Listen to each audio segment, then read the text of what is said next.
Hello, ladies and gentlemen, and welcome to Shouting Over Static, a video game show and tell project. It is episode 20. It is Wednesday, February 28th. I am coming to you not live from unseasonably snowy Nottingham, and I am joined by Dylan. How you doing, Dylan?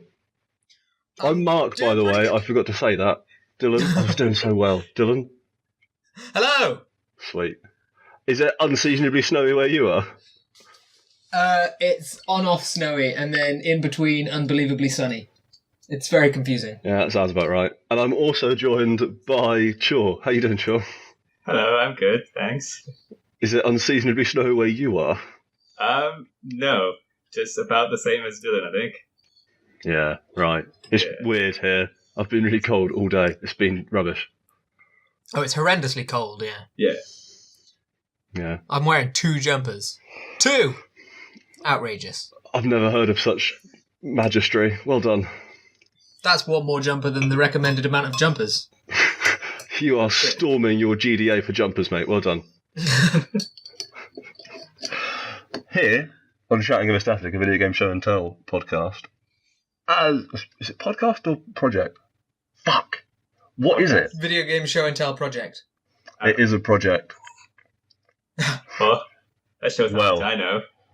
I'm so good at intros, guys. I told myself consistent. I told myself this week would be the one. I practiced. I was like, this week I'm going to smash it. I shit all over it immediately. It was terrible. You did pretty well up until you got the name of the show wrong. Twice.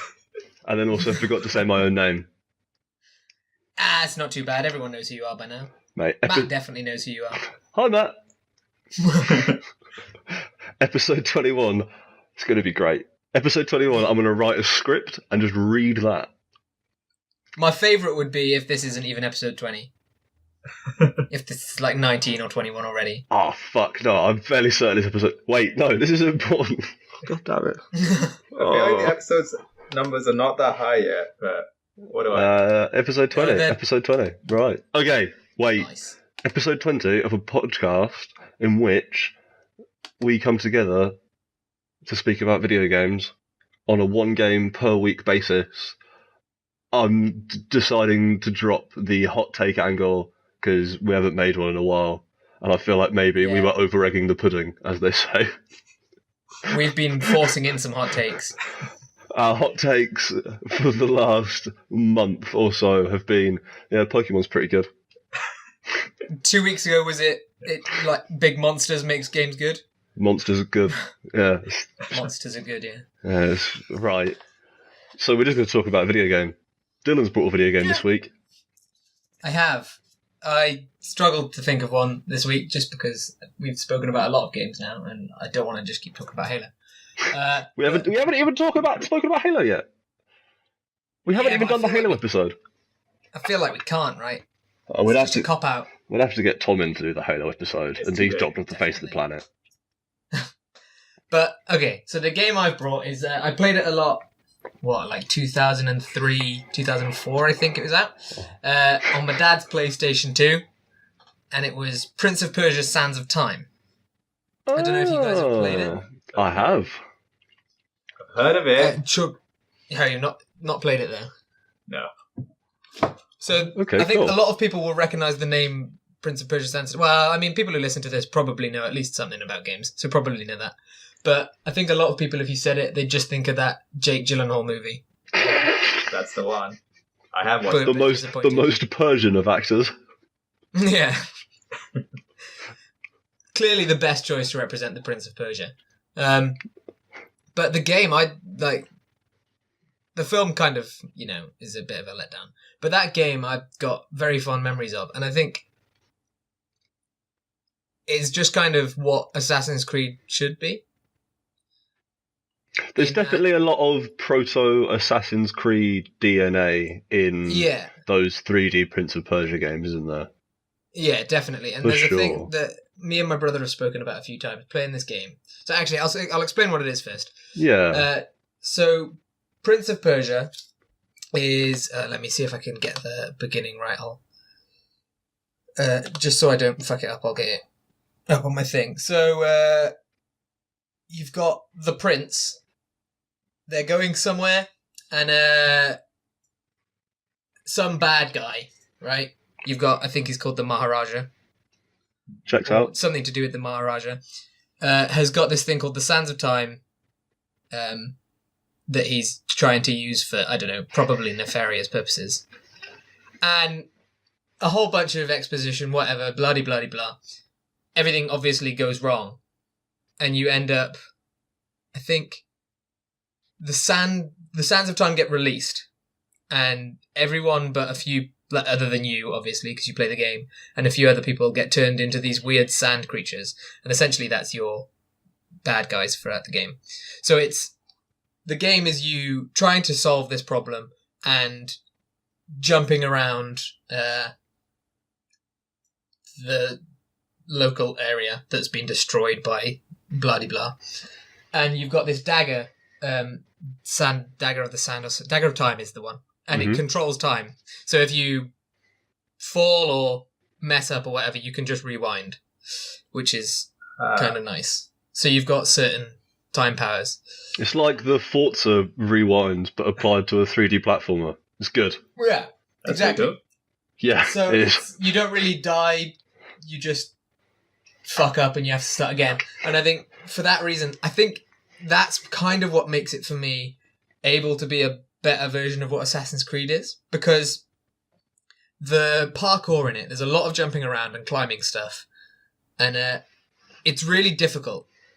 Like, there are bits that are fine, that are easy to do, but there are things, because it's a platformer, like a action-adventure platformer or whatever, it's a puzzle platformer, there are bits in that are hard to get to, and you, like, if you can get to them, it unlocks, like, a secret ending or whatever.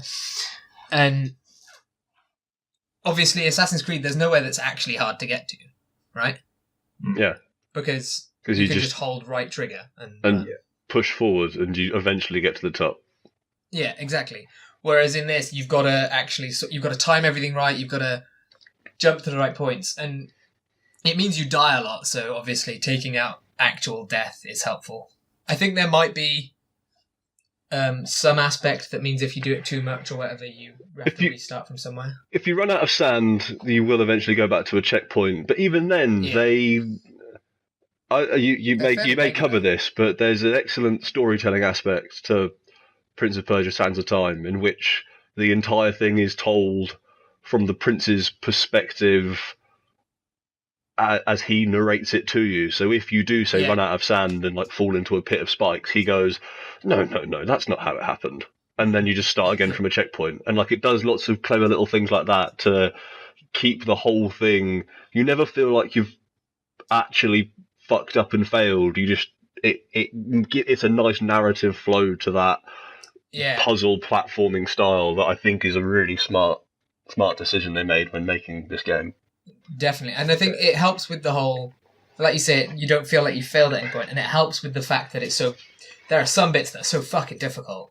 Like, you'll be doing that and you'll get annoyed because it's just, like, some bits are insanely hard to do, but eventually you get, it's not, no, I'm not going to say that actually because it's a stupid thing to say, but it's got this real rewarding feel to it that I think hasn't really come into, if they had managed to get that into Assassin's Creed, those games would be even better.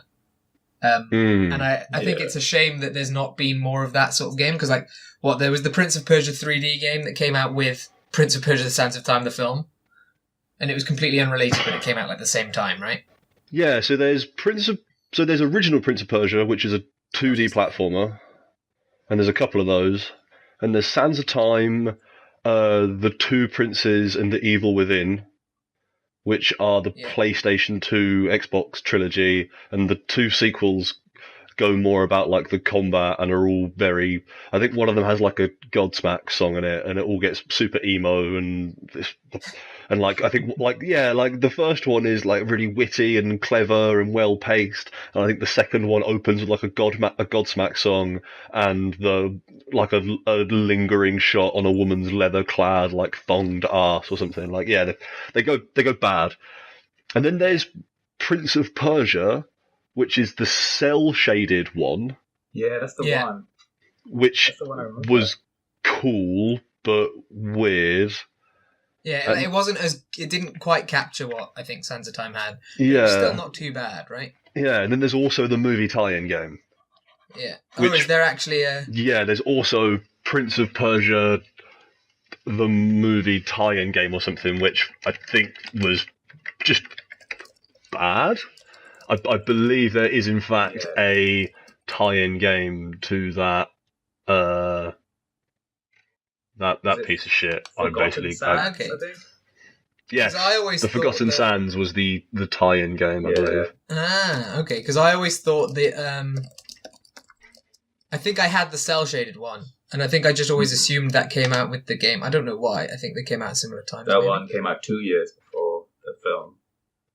Maybe I just got it late. I don't know. It was made by But- Ubisoft as well. So. Here we go, yeah. While not a direct video game adaptation, the game's release coincides with the release of the film adaptation. So yeah, Forgotten Sands was the film one, and then the cel-shaded one was a whole different beast that was cool, but different. It did some weird... It had like some weird escort quest shit in it. And that had kind of simplified...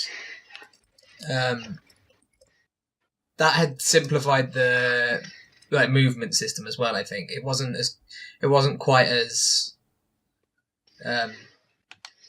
it wasn't quite as challenging. I don't think. I think there were other aspects to the game that made it more that they tried to focus on. Yeah. Which I think was a bit disappointing again. But it was a fun game. Like I remember playing it through and it was fine. Yeah. But like that Sands of Time, I've got really specific memories of just like spending ages going through these areas and then figuring out how to do, because there was, I don't know if you did it, because a few people I've spoken to who I played this game with, who I've spoken to about who have played this game as well, were completely unaware of this whole like water sword thing. And I don't know if you guys, well, Chord hasn't played the game, so won't know. But I don't know if you, Mark, have. Did you know about like the water sword thing? Remind me. So there were, and I'm fairly certain it's Sands of Time. Maybe it was one of the sequel ones, but there were throughout the game like sort of secret areas you could get to, and they'd have like a fountain in. And if you found every single fountain, you got a sword, and it meant that at the end, when you faced, well, spoiler alert, so you'd face this big bad guy. It might be a different game, but you face the big bad guy at the end, and in the normal end storyline or whatever, you don't beat him. But if you've done all these extra bits, you get a water sword and you do beat them. So it changes the ending just for this, like, actually challenging traversal system throughout the game. So I don't know if you remember that. No, I don't remember that at all. That's Maybe cool. just have a look.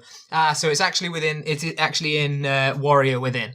Okay, right. Okay, I have only heard tell and seen footage of those later ones. I played Sands of Time, and then didn't play the later ones. And then when I went back to think about playing them and saw what they were about, thought, nah, fuck that emo shit, and didn't.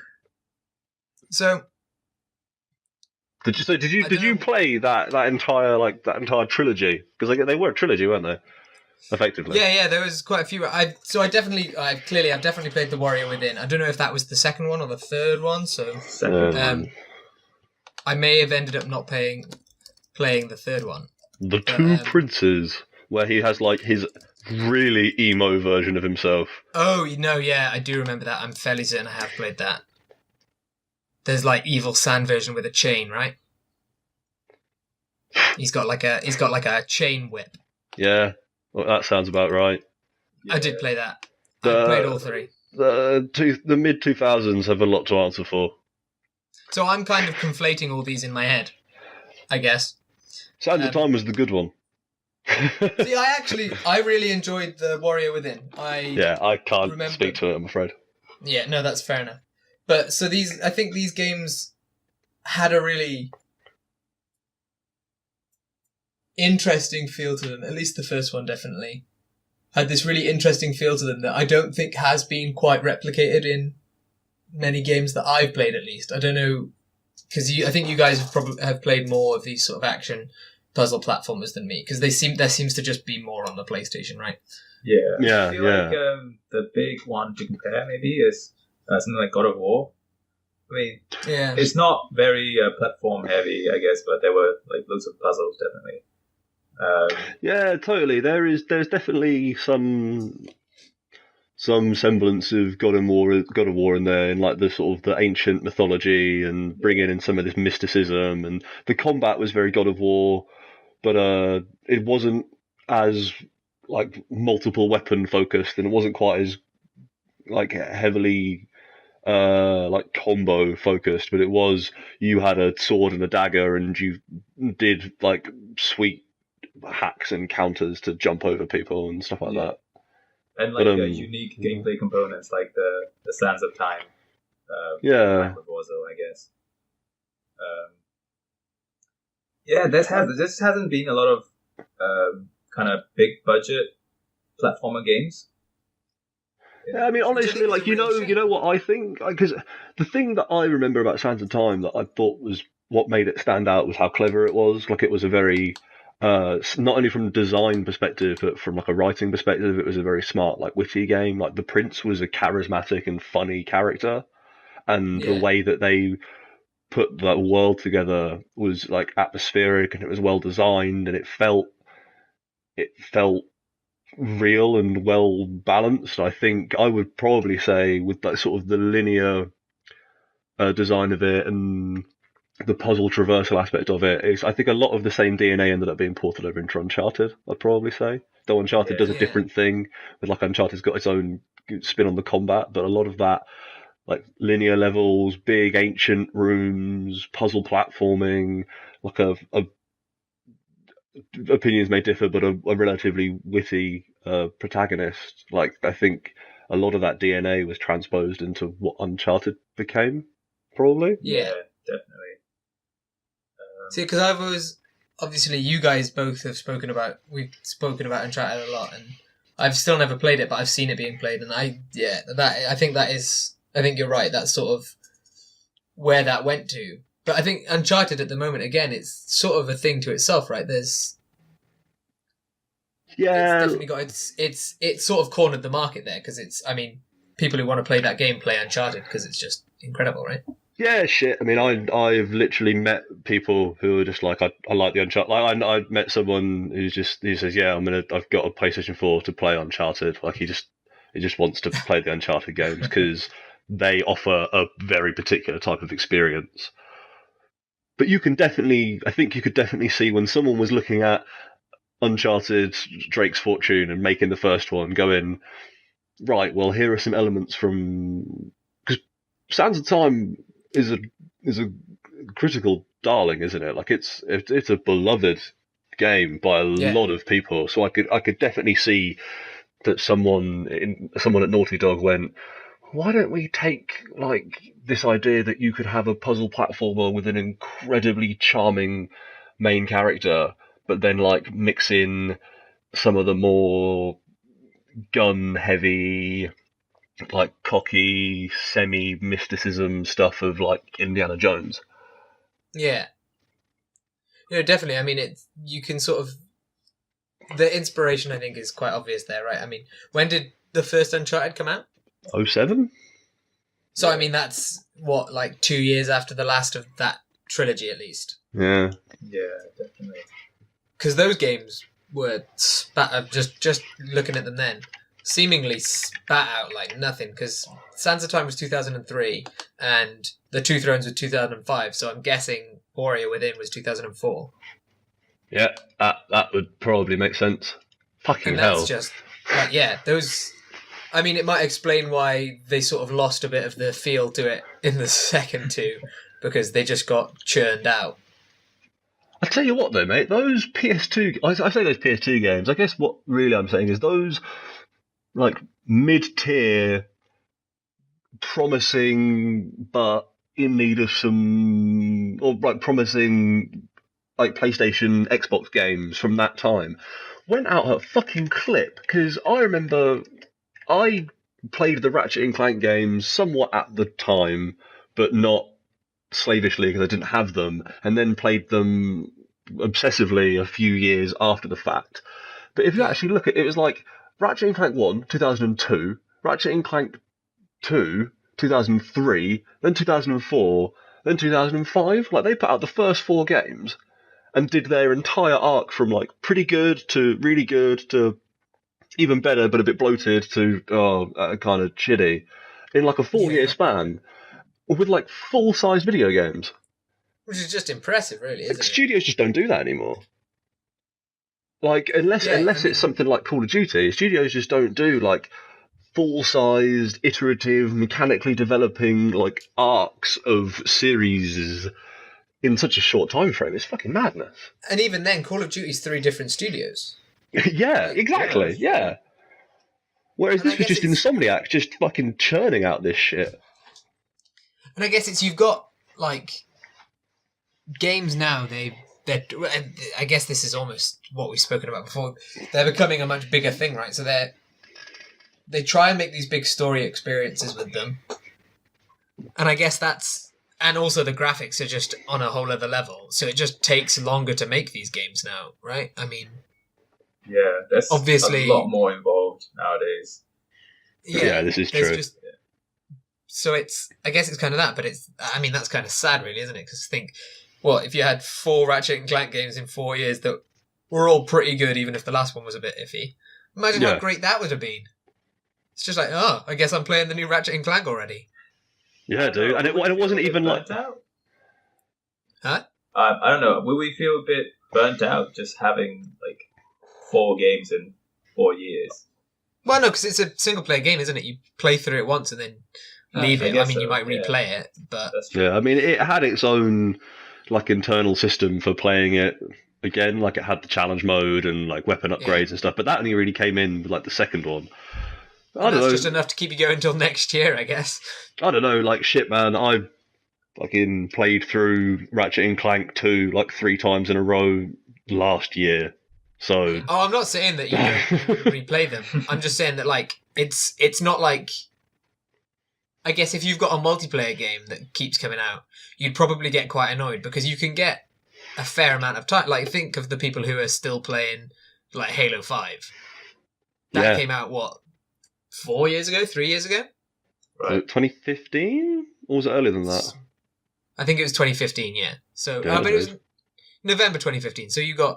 So they've had 2 years, right? Which is more than most other first-person shooters get in terms of their life cycle, to be fair. Yeah, but I mean, if another Halo would come out a year later, people would be like, well, we've only just started playing, like, you've only just released the last DLC for this. How are you still going? But when you've got a single-player game that you just play the campaign of, I don't think people are going to be annoyed that they can't replay the game again. Because, I mean, you can still do that.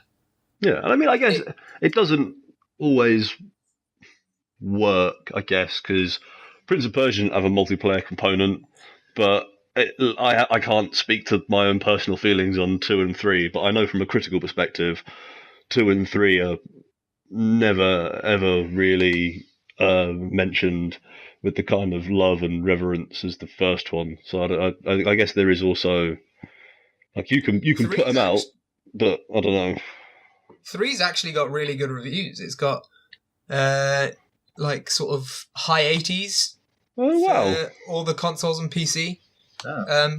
Maybe 3 was where they sorted their shit out. I think it was just sick to be able to turn into a demon version of yourself and have a chain. Chains, kind of like grappling hooks, explains it all. There we go. This is the hot... That's my doorbell. Keep going. Hold on. You guys keep talking. That's the hot take of just Chains, this is show like as a whole. Hooks. Yeah. Like, not even just this episode. It's the entire show. Grappling hooks. That's where it's at. That's what you bring to the table. Extendable chain-like things. I'm only learning Python so I can make a game with a grappling hook in it, because I know it will do well. What did Prince of Persia Warrior Within actually get? I mean, I really enjoyed that. Like 6 out of 10, I think. Oh, really? Yeah. So I guess they figured out what they did wrong in that 1 year gap. Definitely. Hold on. So, it's No. The Warrior was 83 on Metacritic. All right, okay. Yeah, and I mean, if you go on Wikipedia and look at all the scores, there's a few like three stars, but lots of high 8s. Yeah. Why are they just not known well? It came out a year after the first game, Warrior Within. I think maybe what's happening is the same as what's happened with me, right? Because I came into this thinking parts of Warrior Within were just the same as Sands of Time. It came out so quickly afterwards, and they feel similar enough, I guess, that in most people's heads, you've just got those Prince of Persias being the Prince of Persia, the Sands of Time, those ones, that bunch. Yeah. True. That's what I had with Ratchet and Clank. Like, the first one was, alright, cool, and then there's just a lot more coming out, and I just didn't want to get into more of it. You're missing out, because 2 and 3 are just so good. They improve on 1 so much. 2 and 3 are incredible. That's a different game. I'll get into Ratchet and Clank at some point. But, yeah, you're missing out, sure. You should play 2 and 3. Okay. That was... I stacked on the way into work this morning, and I ripped the sole off my shoe by accident. And so I sat down at the computer, and I ordered some glue off Amazon, and it just got delivered. And if that's not the future, I don't know what is. That's remarkable, frankly. That's internet glue being delivered less than 12 hours later. Sorry, you were saying about Ratchet and Clank. No, I was just going to say, I've got I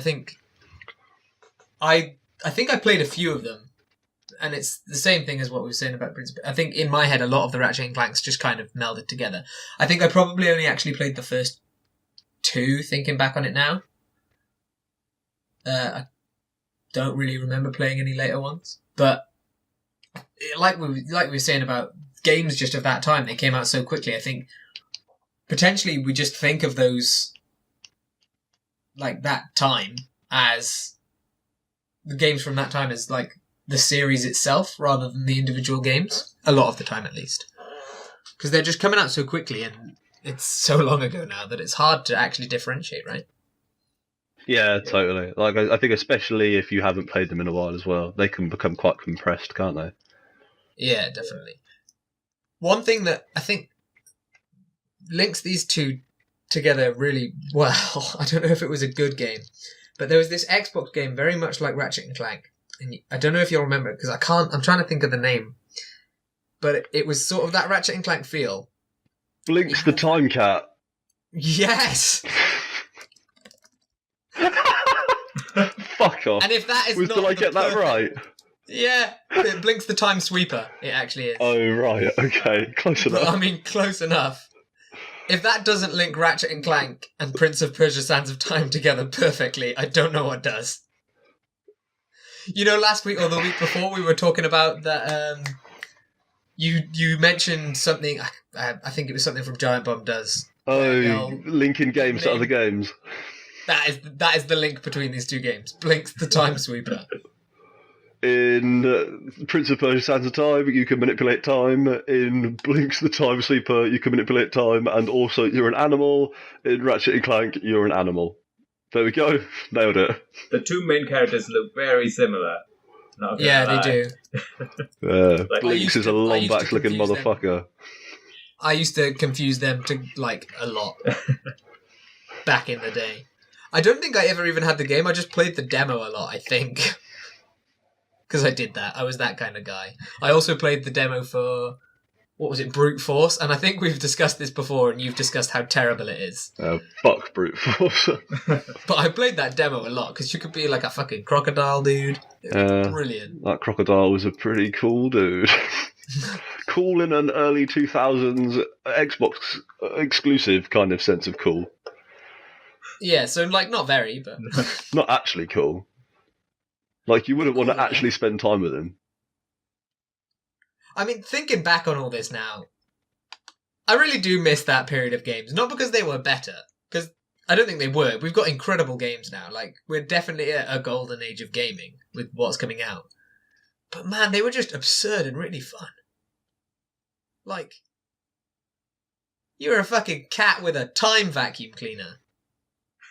It was a similar time. That wouldn't get made now, would it? Studios aren't. Yeah, like It was an Ubisoft game as well, I think, right? Or Brute Christ. No, it was knows. Microsoft. I don't know. Right.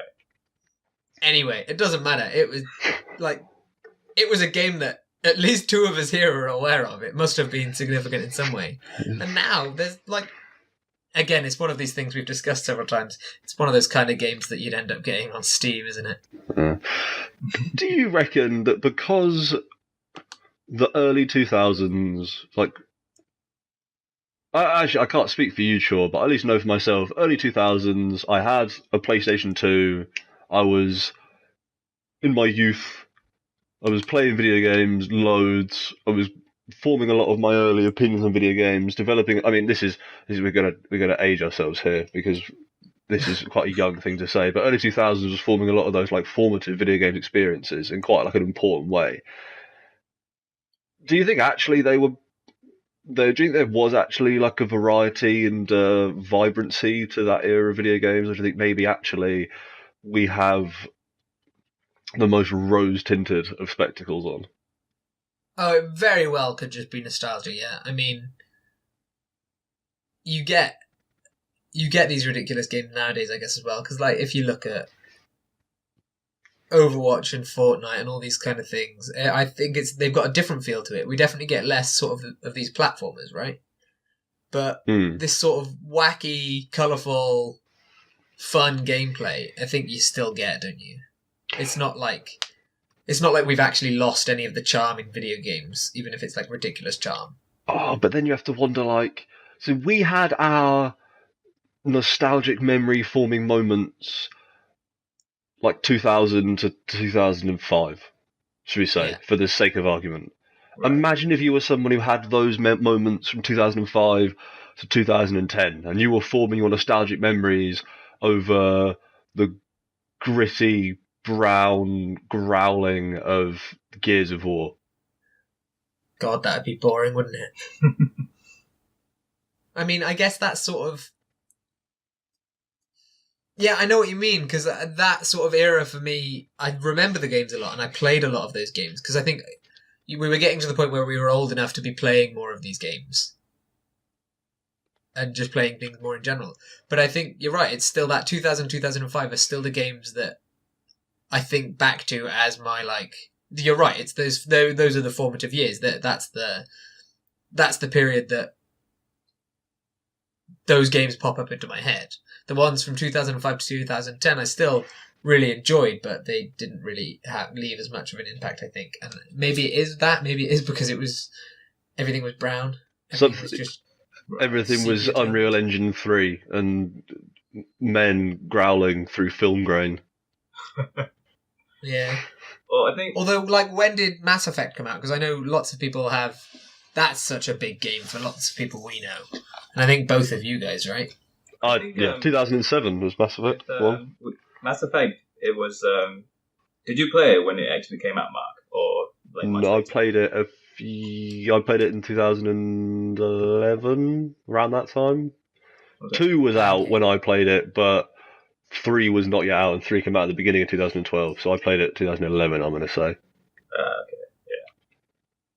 yeah. So I guess that's kind of different then, right? You played it a bit later on, but I mean... Yeah.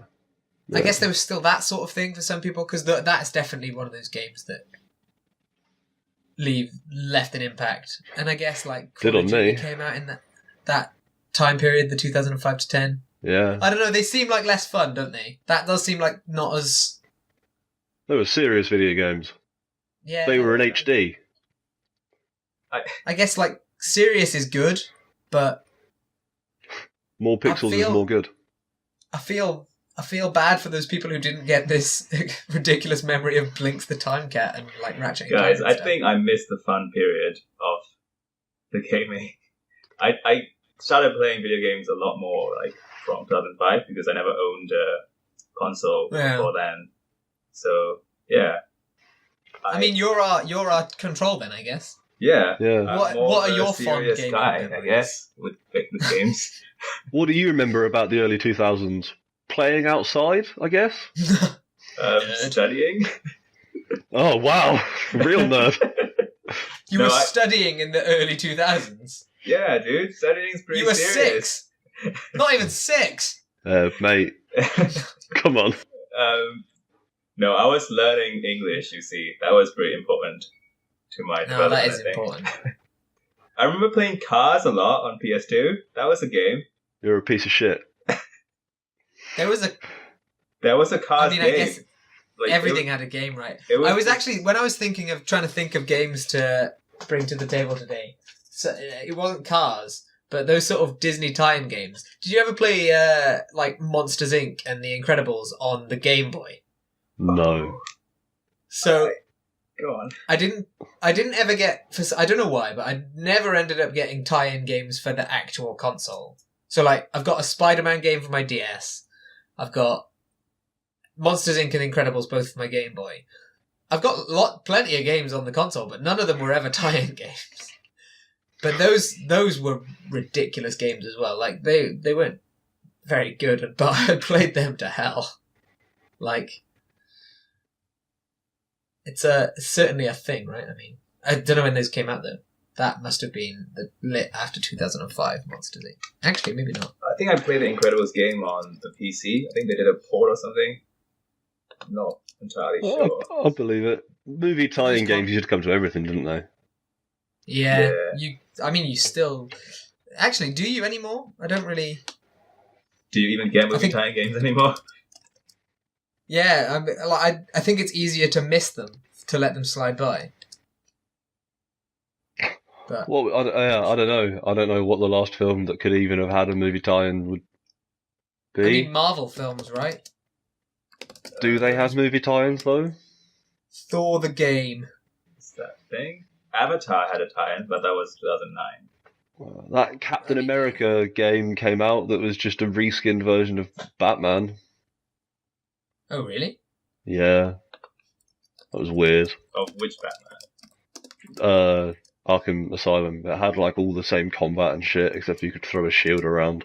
That sounds pretty good. Yeah, I don't know. It was surprisingly well reviewed, if memory serves, about that game. God damn it. Yeah, I don't remember. There was 6s and 5s.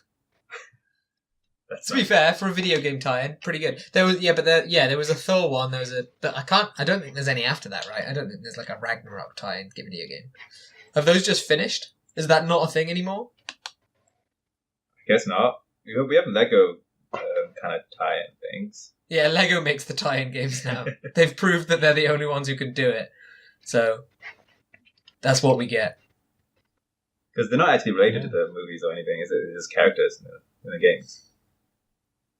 Yeah, I guess some of them do take movie plots, right? Like the Lord of the Rings one was the Lord of the Rings plot. Yeah. With voice lines and everything. Lord of the Rings and Star Wars, those take them. But like the Marvel superhero ones, I don't think are ever... because, I mean, those have got characters from the comics and TV shows as well that I don't... Because you can play like the Fantastic Four in the Lego Marvel superheroes stuff. Cool. Yeah, sure. So I guess they're not movie tie-ins, but that's the closest we've got nowadays, I guess. Which is a shame because, although I was just looking, like Monsters Inc. and Incredibles came out pre-2005, so that again was part of that ridiculous nostalgia period that probably meant those games were completely terrible. It's got to be how like real video game industry professionals, not us three fuckheads, think about like the Super Nintendo, right? Like the same kind of, man, just everything was great then. That was awesome. Everything was new and brilliant and exciting. Oh, it was so good. But at least that was a period of like video games being new and exciting. And our memories are of like the 2000s where games were just completely absurd. Whatever. Prince of Persia Sands of Time is an incredible fucking video game, and I will stand by that opinion right now. So that is true. It's a great game. I will buy on Steam and play it. It's really cheap. I think it's like £1. Is it also not on Uplay rather than Steam? Oh, I don't know. It's on Steam. I found it. So. Oh, cool. Yeah. I have it. It was given out for free on Uplay a couple of years ago, so I just have it on Uplay. Oh, okay. We should do a low expectation media playthrough of Sands of Time. There is a world in which we're not terrible at having a cross-media empire and we actually play these games and put that footage on the internet, but fuck that. We could just put the podcast over footage of us playing games. Any games. I think there's a market Well, the game we were talking about, that would make sense. There is, sure. It's called a Let's Play. No, podcast plus game. Podcast Plus, that's the new thing. Podcast 2. Guys, we've found it. Cast harder. It's our unique selling point. We've reinvented the podcast. You better now not be with hard, video. sure. You better not be doing this podcast hard. I'm going to be very upset with you. God. No. To be fair, I mean, like, half the time we're talking about these games, I know at least me and you, Mark, we end up watching gameplay of the games we're talking about just to get... Oh, yeah, totally. Yeah. Keep up. So, I mean, just keep the audience involved. Like, just start linking the gameplay we're watching. Just like, yeah, so go to this dude's YouTube channel and you want to skip to 12 minutes into part 4 of his Prince of Persia Sands of Time Let's Play, and then mute what he's saying and just listen to us. Listen to us, yeah. Fuck that guy. We've got a far better commentary where we start talking about The Incredibles. There's actually a 4-hour playthrough of Sands of Time, and I'm watching it right now. Oh yeah, I already had that on. That was... Yeah. Oh, actually, I've left it playing. Nice. Way to go, guys. 28 minutes through. I forgot about that. I'm Yes. shocked my internet is holding up so well, because I think I've got like 3 different walkthroughs going on. Nice. Yeah, it's a cool game. It was my PlayStation 2 was a Prince of Persia Sands of Time not to be sold separately PlayStation 2. It's not like a fucking weird skinned PS2, but the copy of Sands of Time I have has a big not to be sold separately sticker across the top of it. And the box it came in. The only thing? Yeah, like the box it came in had the prince on it being all like shirtless and covered in blood as he is on the front of that game. Nice. Yeah. I mean, I had the same thing with my Xbox, and it came with like some Assassin's Creed dudes on it. Oh, mate, the Assassin's Creeders. I got 2 Assassin's Creed games with my Xbox. 2! Living the dream. Remarkable. Yeah. I mean, one of them was Black Flag, which ended up being free like 2 months later anyway. Living the dream. Whatever. I think my PS4 was a Black Flag PS4 as well, actually, thinking about it. Not that this is really interesting, but, you know, yeah. To be fair, Black Flag is really interesting. Black Flag is really interesting. Imagine Black Flag with the Prince of Persia mechanics of movement. Oh, remarkable. But I guess to bring it sort of somewhat back on topic, could... This is fucking difficult, isn't it? Could something like Assassin's Creed work with the more... I guess I would maybe describe the movement in Sands of Time as, like, deliberate and weighted? And then could you do something open world with that kind of combat? Or that kind of traversal? Because the traversal in Prince of Persia is so dependent on you like understanding the area in front of you and understanding like how far the prince can wall run and jump, and then using the rewind to plot that path to get the perfect run. And I think it would... Sorry, go ahead. No, I was just going to repeat my point ad nauseum until someone cut me off, so please continue. I think I know what you mean. I think deliberate is the perfect description of of movement in Prince of Persia, right? Everything you're doing for a reason, whereas Assassin's Creed, you're running around and you just kind of wing it as you go along because you see what's ahead of you as you're running around. But also, I think the areas that they make in Prince of Persia are obviously, it's not open world, so they make very specifically designed areas for you to run around in and to make it feel good. So I guess you could have that as an open world thing, but it would be insanely hard to make. They'd have to, because obviously a lot of work will already go into making these open world games for like areas for Assassin's Creed, because it's still hard to make them flow nicely, at least somewhat. But then to make that have all of those little intricacies that Prince of Persia has, and that sort of timing everything right, I think would just take forever, right? You'd never be getting games out. Yeah, it requires, I guess, far too much talent to produce an open world game. I don't know if you guys played the second Mirror's Edge. That's an open world kind of. No, I never played a Catalyst. Did you? No, I haven't either, so I don't really have much to talk about. That would be interesting if I'd have played it. Yeah, that would have been a great little drop there, sure. I don't know, like, I guess you didn't play this game, sure. I have not played this game. No. What was your knowledge of it before this was brought up at the beginning of this? 40 minutes ago, what was your knowledge of Prince of Persia Sands of Time? I've heard about Sands of Time a lot, and I've watched the film. You piece of shit. And I played the cel-shaded game, actually. Okay, so like, have we sold you on Sands of Time? Well, I'm sold from this video I'm watching. It's really cool. And it's like, I think it's something that you may not pick up as well from listening to or from watching like a muted YouTube video. I hope it's muted. You better be paying attention to us.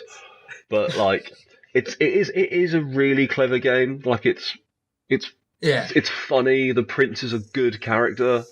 Like he holds it when it gets weird and like dubious. The prince being like well voice acted and charming and well written ties it all together in a way that's just fucking rad. Like he makes up for what little flaws I would say that game had, but it's such a cool game. Yeah. You should play it, Joe. I'm just imagining like a Middle Eastern Nathan Drake kind of deal with his charisma. Is that kind of the right imagination?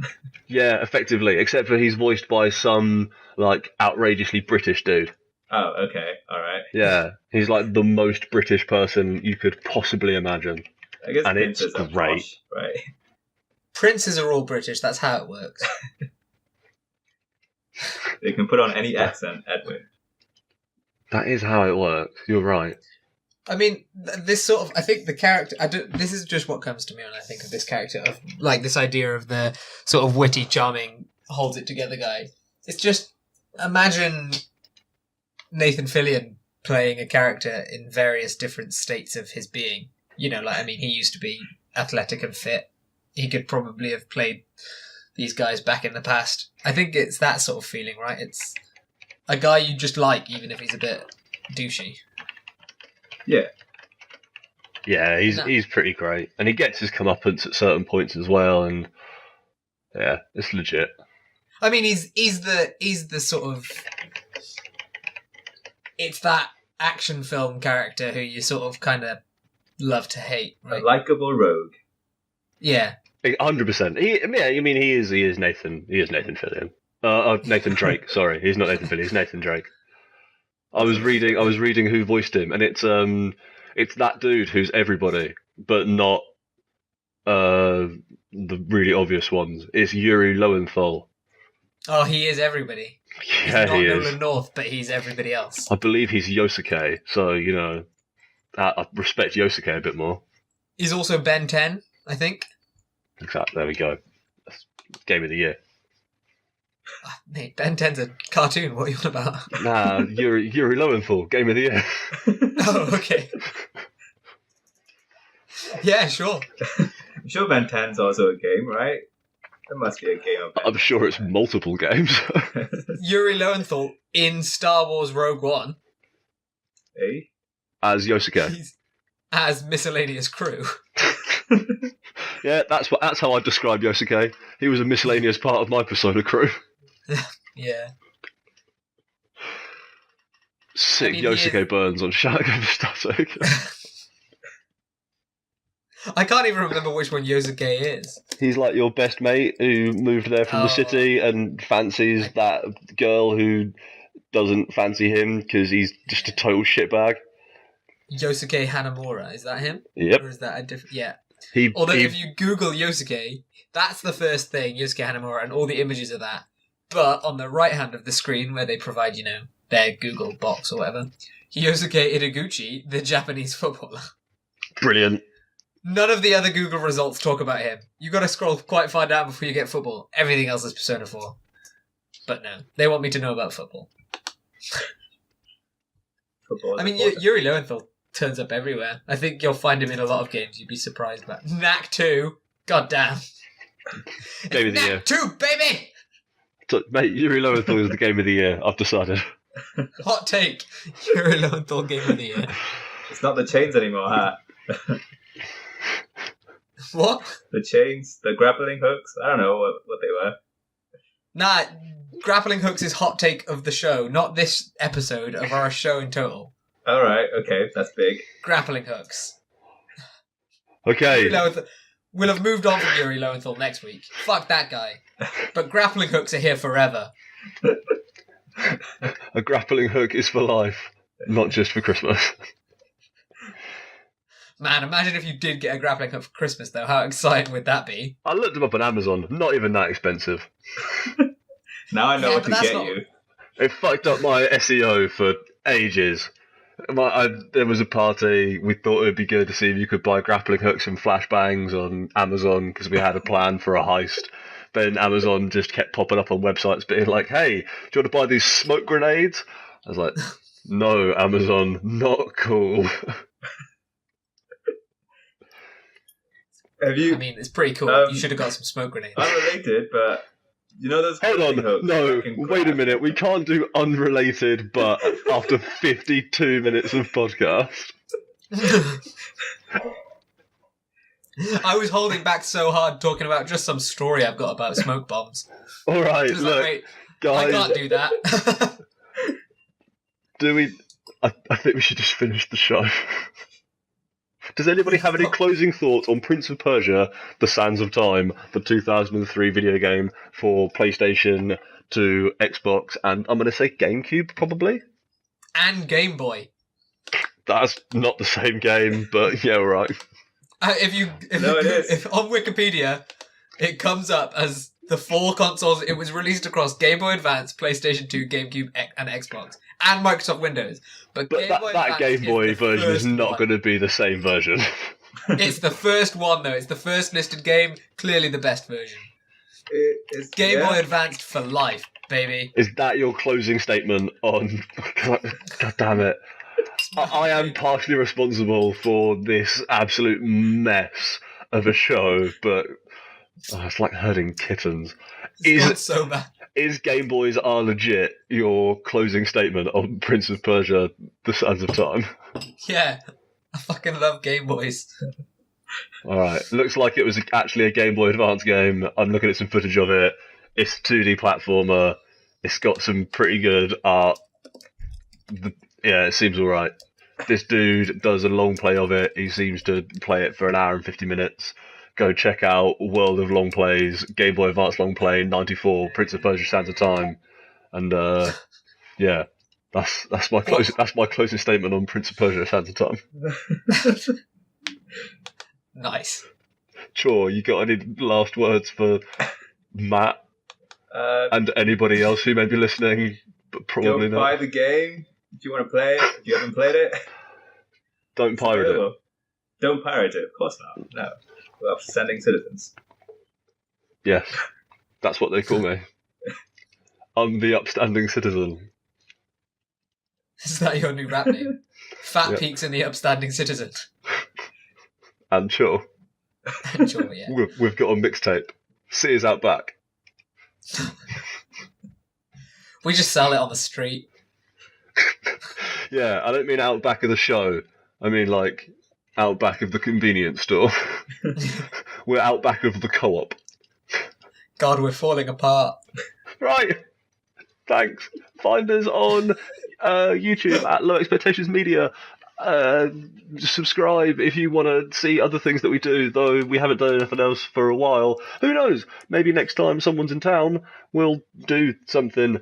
Probably not, but maybe. So, subscribe. Find us on iTunes at Shouting Over Static, a video game show and tell project.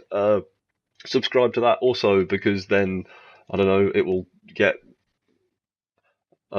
something. Find it on iTunes.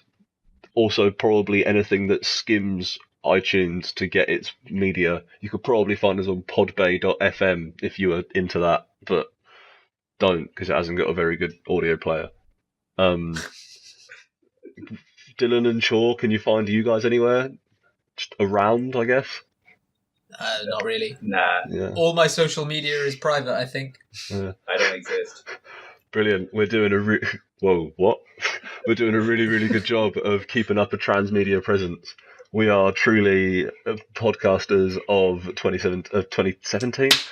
This is it. I'm done. Fuck it. Show's over. I've had a hard day Hit at that work. like button. Yeah, comment. Smash that motherfucking like button! You should all go and watch that bit in Yakuza 0 where you do bowling and then someone gives you a chicken and the chicken becomes a real estate manager. That's not a turkey. It's not a turkey, damn it. Bye. Oh, this is going to make no sense. Wait, are we still rolling? Yeah. I've been Mark. I've been Dylan. I've been Cho. And we've been a total unmitigated disaster from beginning to end. But episode 21, I'm going to have a script for the intro and the outro, and so at least the first and last minute is going to be smooth as fucking butter. And Jack is supposedly coming with a weird game, so hopefully we'll have more to talk about than Sands of Time, because mostly all we said was, yeah, that's a good game. Right. Bye. See ya. Bye-bye.